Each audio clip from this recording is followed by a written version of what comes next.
մտածելու շատ առիթներ լինում է, նու դրվագ որպես այդպեսին որ մնացել է, հիշում եմ մի դրվագ, որ երբ որ գրադկայանքը մենք լիցքավորում էինք, ես կանգնած էի աջ կողմում, իր բանի հետևում հարթակ կա, որի վրա կանգնում ես ու հրթիռը Զապրավկա ես։ հա, զապրավկա ես անում, այդ ժամանակ աջ կողմում էի ու սենց ոնց որ կիսած լիներ դեմքս, ես ձախ աչքս տեսնում էր այդ հրթիռի հետևի մասը, ես աչով դմդմփոցներ էր ու ուղղաթիռը ավիացիոն արձակում էր, էլի։ Մի հատ չգիտեմ ինչ էր կատարվում այդ ժամանակ, բայց հասկացա, որ այդ ժամանակ հենց այդ պայքար ասվածը շատ շոշափելի է, որովհետև դու հրթիռը ուղարկում ես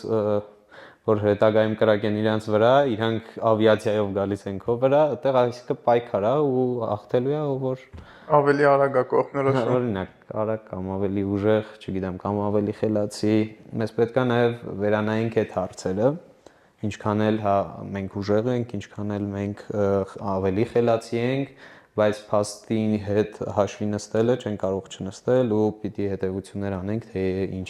ինչից էր այդ ամեն ինչը որ տեղի ունեցավ։